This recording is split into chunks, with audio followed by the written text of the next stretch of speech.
ಪ್ರಾರ್ಥನೆ ಎಂದರೆ ಏನು? ಜೈಶ್ಯಾಮ್ ಜಬದೊರೆ.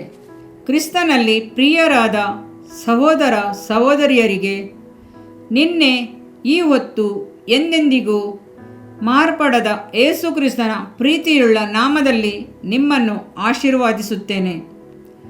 ಕಳೆದ ಅಧ್ಯಾಯದಲ್ಲಿ ಏಕೆ ಪ್ರಾರ್ಥಿಸಬೇಕೆಂಬುದರ ಕುರಿತು ಧ್ಯಾನಿಸಿದೆವು. ಈ ಅಧ್ಯಾಯದಲ್ಲಿ ಪ್ರಾರ್ಥನೆ ಎಂದರೆ ಏನು ಎಂಬ ವಿಷಯದ ಬಗ್ಗೆ ಚಿಂತಿಸೋಣ. ಪ್ರಾರ್ಥನೆ ಎಂದರೆ ದೇವರನ್ನು ನೋಡಿ ಕೇಳುವುದು. ಬೇಡಿಕೊಳ್ಳಿರಿ, ನಿಮಗೆ ದೊರೆಯುವುದು. ಮತ್ತಾಯ 7:7. ಬೇಡಿಕೊಳ್ಳುವ ಪ್ರತಿಯೊಬ್ಬನು ಹೊಂದುವನು. ಮತ್ತಾಯ 7:8. ಯೆಹೋವನ 16:24. ಹುಡುಕಿರಿ, ಸಿಕ್ಕುವುದು, ತಟ್ಟುವವನಿಗೆ ತೆರೆಯುವುದು. ಆದುದರಿಂದಲೇ ಪ್ರಾರ್ಥನೆ ಎಂದರೆ ಕೇಳುವುದು, ತಟ್ಟುವುದು, ಹುಡುಕುವುದು ಎಂಬುದಾಗಿದೆ. ಪ್ರಾರ್ಥಿಸುವವನು ತಾನು ಕೇಳುವುದು ದೊರೆಯುತ್ತದೆ ಎಂಬ ನಿರೀಕ್ಷೆಯಿಂದ ಕಾದಿರುತ್ತಾನೆ. ತಟ್ಟುವವನಿಗೆ ತೆರೆಯುವುದು ಎಂಬ ಒಂದು ನಿರೀಕ್ಷೆ ಇರುತ್ತದೆ. ಹುಡುಕುವವನಿಗೆ ಸಿಕ್ಕುವುದು ಎಂದು ಎದುರು ನೋಡುತ್ತಾನೆ. ನವೀನ ಕಾಲದ ವೇದ ಪಂಡಿತರು ಪ್ರಾರ್ಥನೆ ಮಾಡಿದರೆ ದೇವರು ಕೇಳುತ್ತಾನೆ ಎಂಬುದನ್ನು ನಂಬುವುದಿಲ್ಲ. ಪ್ರಾರ್ಥನೆಯನ್ನು ಜ್ಞಾನವೆನ್ನುತ್ತಾರೆ. ಕ್ರೈಸ್ತರಿಗೆ ಪ್ರಾರ್ಥನೆ ಎಂದರೆ ಕೇಳಿ ಹೊಂದಿಕೊಳ್ಳುವುದು ಎಂದರ್ಥ. ನವೀನ ಕಾಲದ ಬೋಧಕನಿಗೆ ಪ್ರಾರ್ಥನೆಯು ಒಂದು ಲಿಮಿಟೇಷನ್ನ ಆಗಿರುತ್ತದೆ. ಸ್ತೋತ್ರಯಜ್ಞಗಳನ್ನು ಸಮರ್ಪಿಸುವವನು ನನ್ನನ್ನು ಮಹಿಮೆಪಡಿಸುತ್ತಾನೆ. ಕೀರ್ತನೆ 50:23. ಶ್ವಾಸವಿರುವುದೆಲ್ಲವೂ ಯೆಹೋವನನ್ನು ಸ್ತುತಿಸಲಿ. ಕೀರ್ತನೆ 150:6. ಆದರೆ ಸ್ತೋತ್ರ ಮಾಡುವುದು ಪ್ರಾರ್ಥನೆ ಅಲ್ಲ. ಸತ್ಯವೇದ ವಾಕ್ಯಗಳನ್ನು ಹಗಲು ಇರುಳು ಧ್ಯಾನಿಸುವುದು ಒಳ್ಳೆಯದು. ಕೀರ್ತನೆ 1:2. ಆದರೆ ಧ್ಯಾನ ಮಾಡುವುದು ಪ್ರಾರ್ಥನೆ ಅಲ್ಲ. ದೇವರ ಸನ್ನಿಧಿಯಲ್ಲಿ ನಮ್ಮನ್ನು ತಗ್ಗಿಸಿಕೊಳ್ಳುವುದು ಒಳ್ಳೆಯದು. ಯಾಕೋಬ 4:10. ಆದರೆ ತಗ್ಗಿಸಿಕೊಳ್ಳುವುದಕ್ಕೂ ಪ್ರಾರ್ಥಿಸುವುದಕ್ಕೂ ವ್ಯತ್ಯಾಸವಿದೆ. 2 ಪೂರ್ವ ಕಾಲವೃತ್ತಾಂತ 7:14.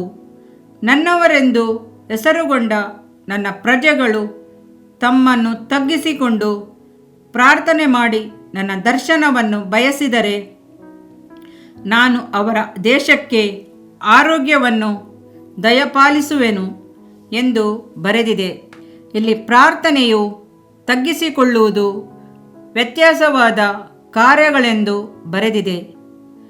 ನನ್ನ ದೇವರಾಗಿರುವ ಕರ್ತನ ಕಡೆಗೆ ತಿರುಗಿಕೊಂಡು ಪ್ರಾರ್ಥನೆ ಮಾಡಿ ಪಾಪದ ಹರಿಕೆ ಮಾಡಿ. ದಾನಿಯೇಲ 9:4.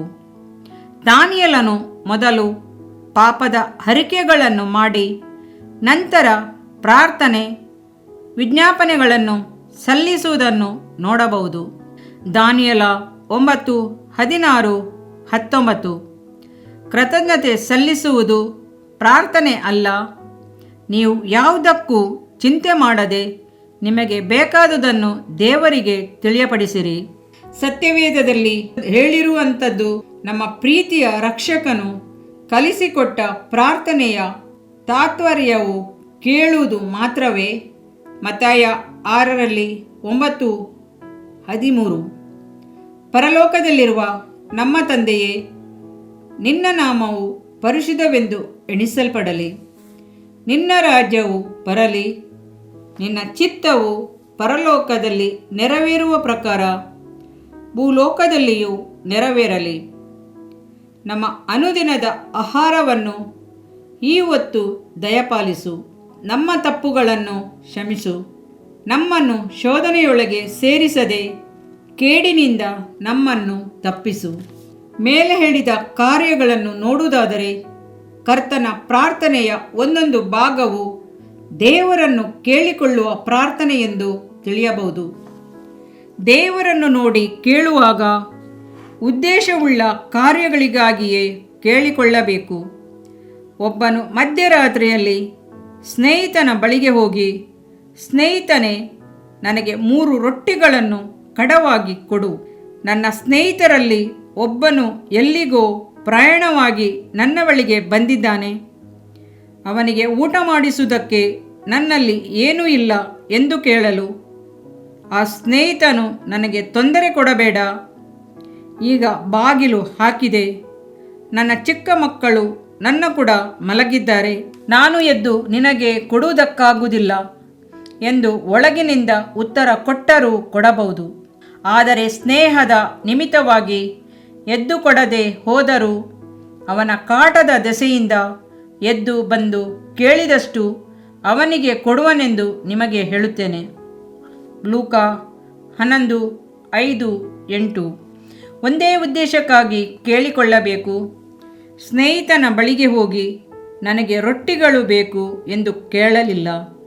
ನನಗೆ 3 ರೊಟ್ಟಿಗಳ ಅಗತ್ಯವಿದೆ, ಕೊಡು ಎಂದು ಕೇಳಿದನು, ಹೊಂದಿಕೊಂಡನು. ಲೂಕ 11:5-8. ನ್ಯಾಯವನ್ನು ಕೇಳಿ ವಿಧವೆಯೊಬ್ಬಳು ಒಬ್ಬ ನ್ಯಾಯಾಧಿಪತಿಗೆ ಅತ್ಯಧಿಕವಾಗಿ ತೊಂದರೆ ಕೊಟ್ಟಿದ್ದರಿಂದ ಅವಳು ನ್ಯಾಯವನ್ನು ಹೊಂದಿಕೊಂಡಳು.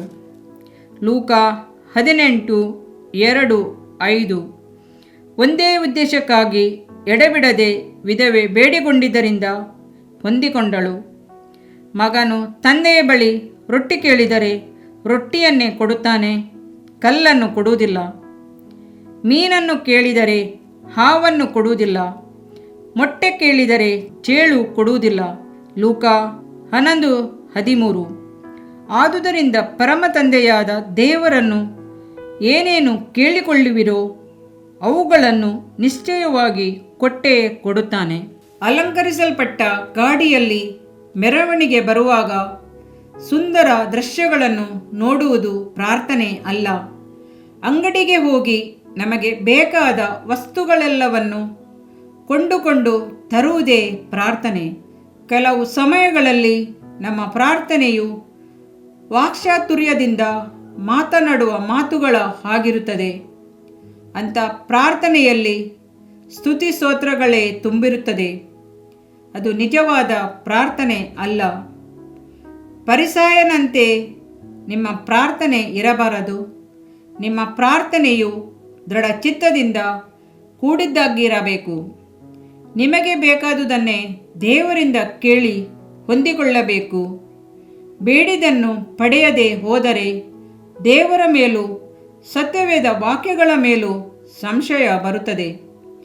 ಅನೇಕರಿಗೆ ಪ್ರಾರ್ಥನೆ ಕೇಳಿ ಉತ್ತರ ಕೊಡುವ ದೇವರೊಬ್ಬನಿದ್ದಾನೆ ಎನ್ನುವುದು ಗೊತ್ತಿಲ್ಲ. ಪ್ರಾರ್ಥನೆಯು ಎಂಥದೇ ಸ್ಥಿತಿಗತಿಗಳನ್ನು ಬದಲಾಯಿಸಬಲ್ಲದೆಂದು ಅನೇಕರಿಗೆ ಗೊತ್ತಿಲ್ಲ. ಆದುದರಿಂದ ಹೃದಯದ ಅಂತರಾಳದಿಂದ ದೇವರನ್ನು ನೋಡಿ ಕೂಗಿಕೊಳ್ಳಿರಿ, ಬೇಡಿ ಹೊಂದಿಕೊಳ್ಳಿರಿ. ಯೆಶಾಯ 44:3, ಮಾರ್ಕ 11:24. ನಾವು ಆತನ ಆಜ್ಞೆಗಳನ್ನು, ಆತನ ಎಣಿಕೆಯಲ್ಲಿ ಮೆಚ್ಚಿಕೆಯಾದ ಕಾರ್ಯಗಳನ್ನು ಮಾಡುವವರಾಗಿರುವುದರಿಂದ ಏನು ಬೇಡಿಕೊಂಡರೂ ಆತನಿಂದ ಹೊಂದುವೆವು. 1 ಯೋಹಾನ 3:22. ಕೇಳುವುದು ಪ್ರಾರ್ಥನೆಯಾದರೆ ಹೊಂದಿಕೊಳ್ಳುವುದು, ಅದಕ್ಕೆ ಉತ್ತರ ಹುಡುಕುವುದು. ಪ್ರಾರ್ಥನೆಯಾದರೆ ಕಂಡುಕೊಳ್ಳುವುದು, ಅದಕ್ಕೆ ಉತ್ತರ ತಟ್ಟುವುದು. ಪ್ರಾರ್ಥನೆಯಾದರೆ ತೆರೆಯುವ ಬಾಗಿಲು, ಉತ್ತರ ಇಲ್ಲ ಎಂದು ಹೇಳುವುದು ಪ್ರಾರ್ಥನೆಗೆ ಉತ್ತರವಲ್ಲ. ಇದರಿಂದ ನಿನ್ನ ದೇಹಕ್ಕೆ ಆರೋಗ್ಯವು, ಎಲುಬುಗಳಿಗೆ ಸಾರವು ಉಂಟಾಗುವವು. ಜ್ಞಾನೋಕ್ತಿಗಳು 3ನೇ ಅಧ್ಯಾಯ 8ನೇ ವಾಕ್ಯ. ಪ್ರಿಯ ವೀಕ್ಷಕರೇ ಮತ್ತು ಕರ್ತನಲ್ಲಿ ಸಹೋದರ ಸಹೋದರಿಯರೇ, ನೀವು ನಮ್ಮ ಈ ಕಾರ್ಯಕ್ರಮವನ್ನ ವೀಕ್ಷಿಸಿದ್ದಕ್ಕಾಗಿ ದೇವರ ನಾಮದಲ್ಲಿ ನಿಮಗೆ ವಂದನೆಗಳು. ದೇವರ ವಾಕ್ಯವು ನಮ್ಮ ಎಲುಬಿಗೆ ಬಲವೂ ಸಾರವೂ ಆಗಿದೆ ಎಂದು ಸತ್ಯವೇದವು ಹೇಳುವಂತೆ ಈ ಕಾರ್ಯಕ್ರಮವು ನಿಮಗೆ ಆಶೀರ್ವಾದಕರವಾಗಿದೆ ಎಂದು ನಂಬುತ್ತೇವೆ. ಪ್ರಿಯ ವೀಕ್ಷಕರೇ, ನಮ್ಮ ಈ ಸೇವೆಗಾಗಿ ಪ್ರಾರ್ಥಿಸಿರಿ ಮತ್ತು ಎಲ್ಲಾ ಕಾರ್ಯಕ್ರಮಗಳನ್ನ ಇತರರೊಂದಿಗೆ ಶೇರ್ ಮಾಡಿರಿ. ಅದೇ ರೀತಿಯಾಗಿ ನಮ್ಮ ಈ ಯೂಟ್ಯೂಬ್ ಚಾನೆಲ್ ಅನ್ನು ಸಬ್ಸ್ಕ್ರೈಬ್ ಮಾಡಿರಿ ಹಾಗೂ ಲೈಕ್ ಮಾಡಿ. ನಿಮ್ಮ ಅನಿಸಿಕೆಗಳನ್ನು ಕಮೆಂಟ್ ಬಾಕ್ಸ್ನಲ್ಲಿ ನಮಗೆ ತಿಳಿಯಪಡಿಸಿ. ನಮ್ಮ ಸಂಖ್ಯೆ 7022104605. ಈ ಸಂಖ್ಯೆಗೆ ಕರೆ ಮಾಡಿರಿ. ಒಬ್ಬ ಪಾಪಿಯ ಪ್ರಾರ್ಥನೆ. ಯೇಸುವನ್ನು ರಕ್ಷಕನಾಗಿ ಅಂಗೀಕರಿಸಲು ಮಾಡಬೇಕಾದ ಪ್ರಾರ್ಥನೆ. ಪ್ರಿಯ ಪರಲೋಕದ ತಂದೆಯೇ, ಯೇಸುವಿನ ಹೆಸರಿನಲ್ಲಿ ನಾನು ನಿನ್ನ ಬಳಿಗೆ ಬಂದಿದ್ದೇನೆ. ನನ್ನ ಬಳಿಗೆ ಬರುವವರನ್ನು ನಾನು ತಳ್ಳಿಬಿಡುವುದೇ ಇಲ್ಲ. ಯೋಹಾನ 6:37 ಎಂದು ನಿನ್ನ ವಾಕ್ಯ ಹೇಳುತ್ತದಲ್ಲ. ಆದ್ದರಿಂದ ನೀನು ನನ್ನನ್ನು ತಳ್ಳಿಬಿಡದೆ ನನ್ನನ್ನು ಸೇರಿಸಿಕೊಳ್ಳುವಿ ಎಂದು ನನಗೆ ಗೊತ್ತಿದೆ. ಆದ್ದರಿಂದ ನಾನು ನಿನಗೆ ಸ್ತೋತ್ರ ಮಾಡುತ್ತೇನೆ. ನೀನು ನಿನ್ನ ವಾಕ್ಯದಲ್ಲಿ ನೀನು ಯೇಸುವನ್ನೇ ಕರ್ತನೆಂದು ಬಾಯಿಂದ ಅರಿಕೆ ಮಾಡಿಕೊಂಡು ದೇವರು ಆತನನ್ನು ಸತ್ತವರೊಳಗಿಂದ ಎಬ್ಬಿಸಿದನೆಂದು ಹೃದಯದಿಂದ ನಂಬಿದರೆ ನಿನಗೆ ರಕ್ಷಣೆಯಾಗುವುದು ಎಂತಲೂ ಕರ್ತನ ನಾಮವನ್ನ ಹೇಳಿಕೊಳ್ಳುವವರೆಲ್ಲರಿಗೆ ರಕ್ಷಣೆಯಾಗುವುದೆಂತಲೂ ಬರೆದಿದೆ. ರೋಮ 10:9-13 ವಾಕ್ಯ. ಯೇಸು ಕ್ರಿಸ್ತನು ದೇವಕುಮಾರನೆಂದು ನನ್ನ ಹೃದಯದಲ್ಲಿ ನಂಬುತ್ತೇನೆ. ನನ್ನನ್ನು ನೀತಿವಂತನನ್ನಾಗಿ ಮಾಡುವುದಕ್ಕಾಗಿ ಆತನು ಸತ್ತವರೊಳಗಿಂದ ಎಬ್ಬಿಸಲ್ಪಟ್ಟನು ಎಂದು ನಂಬುತ್ತೇನೆ. ನಾನು ಆತನ ನಾಮವನ್ನ ಹೇಳಿಕೊಳ್ಳುತ್ತೇನೆ. ಯೇಸುವೇ, ನೀನೇ ಕರ್ತನು. ತಂದೆಯೇ, ನೀನು ನನ್ನನ್ನು ರಕ್ಷಿಸಿದಿ ಎಂದು ನಾನು ನಂಬುತ್ತೇನೆ. ನಿನ್ನ ವಾಕ್ಯವು ಹೇಳುತ್ತದೆ, ಮನುಷ್ಯನು ಹೃದಯದಿಂದ ನಂಬುವುದರ ಮೂಲಕ ನೀತಿಯು ದೊರಕುತ್ತದೆ, ಬಾಯಿಂದ ಅರಿಕೆ ಮಾಡುವುದರ ಮೂಲಕ ರಕ್ಷಣೆಯಾಗುತ್ತದೆ. ರೋಮ 10:10. ನಾನೀಗ ನನ್ನ ಹೃದಯದಲ್ಲಿ ನಂಬುತ್ತೇನೆ ಹಾಗೂ ಯೇಸುವೇ ನನ್ನ ಕರ್ತನೆಂದು ಅರಿಕೆ ಮಾಡುತ್ತೇನೆ. ಆದುದರಿಂದ ನಾನೀಗ ರಕ್ಷಣೆ ಹೊಂದಿದ್ದೇನೆ. ಅಪ್ಪಾ ತಂದೆಯೇ, ನಿನಗೆ ಸ್ತೋತ್ರ. ಲೂಕನು ಬರೆದ ಸುವಾರ್ತೆ 11ನೇ ಅಧ್ಯಾಯದಲ್ಲಿ ಬರೆದಿರುವಂತೆ, ನಿಮ್ಮಲ್ಲಿ ತಂದೆಯಾದವನು ಮೀನನ್ನು ಕೇಳುವ ಮಗನಿಗೆ ಮೀನು ಕೊಡದೆ ಹಾವನ್ನು ಕೊಡುವನೆ? ಅಥವಾ ತತ್ತಿಯನ್ನು ಕೇಳಿದರೆ ಚೇಳನ್ನು ಕೊಡುವನೆ? ಹಾಗಾದರೆ ಕೆಟ್ಟವರಾದ ನೀವು ನಿಮ್ಮ ಮಕ್ಕಳಿಗೆ ಒಳ್ಳೆ ಪದಾರ್ಥಗಳನ್ನ ಕೊಡಬಲ್ಲವರಾದರೆ ಪರಲೋಕದಲ್ಲಿರುವ ನಿಮ್ಮ ತಂದೆಯು ತನ್ನನ್ನು ಬೇಡಿಕೊಳ್ಳುವವರಿಗೆ ಎಷ್ಟೋ ಹೆಚ್ಚಾಗಿ ಪವಿತ್ರಾತ್ಮ ವರವನ್ನ ಕೊಡುವವನಲ್ಲವೇ ಅಂದನು. ತಂದೆಯೇ, ನೀನು ಕೇಳಿಕೊಳ್ಳುವವರಿಗೆ ಪವಿತ್ರಾತ್ಮನ ವರವನ್ನು ಹೇರಳವಾಗಿ ಕೊಡುವಾತನಾಗಿದ್ದಿ. ಆದ್ದರಿಂದ ನನ್ನ ಮೇಲೆಯೂ ನಿನ್ನ ಆತ್ಮನನ್ನು ಸುರಿಸಬೇಕಾಗಿ ಬೇಡಿಕೊಳ್ಳುತ್ತೇನೆ. ಕೀರ್ತನೆ 81:10 ಬರೆದಿದೆ, ಅಗಲವಾಗಿ ಬಾಯಿದೆರೆಯಿರಿ, ಅದನ್ನು ತುಂಬಿಸುವೆನು. ಕರ್ತನೇ, ನನ್ನನ್ನು ಪವಿತ್ರಾತ್ಮನಿಂದ ತುಂಬಿದಂತ ನೀನು ನನ್ನನ್ನು ಅನ್ಯ ಭಾಷೆಯ ವರದಿಂದಲೂ ತುಂಬುವವನಾಗಿದ್ದಿ ಎಂದು ನಂಬುತ್ತೇನೆ. ಅದರಂತೆ ನಾನು ನನ್ನ ಬಾಯಿಯನ್ನು ತೆರೆದು ನಿನ್ನ ಸ್ತೋತ್ರ ಮಾಡುವಾಗ ಅನ್ಯ ಭಾಷೆಯ ಅಭಿಷೇಕದಿಂದ ನನ್ನನ್ನು ತುಂಬುವವನಾಗಿದ್ದಿ ಎಂದು ನಂಬುತ್ತೇನೆ. ಈಗ ನೀವು ನಿಮ್ಮ ಬಾಯಿಯನ್ನು ತೆರೆದು ಮಾತನಾಡುವಾಗ ಪವಿತ್ರಾತ್ಮನು ನಿಮ್ಮ ಬಾಯಿಯನ್ನು ತನ್ನ ಭಾಷೆಯಿಂದ ತುಂಬುವವನಾಗಿದ್ದಾನೆ. ಇದು ದೇವರ ಭಾಷೆಯಾಗಿದೆ. ಈ ಅಭಿಷೇಕವನ್ನ ಹೊಂದಿಕೊಳ್ಳಲು ನೀವು ನಿಮ್ಮ ಸ್ವರವನ್ನ ಉಪಯೋಗಿಸಬೇಕು. ಅದರಿಂದ ನೀವು ನಿಮ್ಮ ಬಾಯನ್ನು ತೆರೆದು ದೇವರಿಗೆ ಸ್ತೋತ್ರ ಮಾಡುವಾಗ ದೇವರು ನಿಮ್ಮನ್ನು ಅನ್ಯ ಭಾಷೆಯ ವರದಿಂದ ತುಂಬುವವನಾಗಿದ್ದಾನೆ. ಪ್ರಿಯರೇ, ಈಗ ನೀವು ಪವಿತ್ರಾತ್ಮನಿಂದ ತುಂಬಲ್ಪಟ್ಟ ಆತನ ಪ್ರಿಯ ಮಕ್ಕಳಾಗಿದ್ದೀರಿ. ದೇವರ ನಾಮಕ್ಕೆ ಸ್ತೋತ್ರವಾಗಲಿ.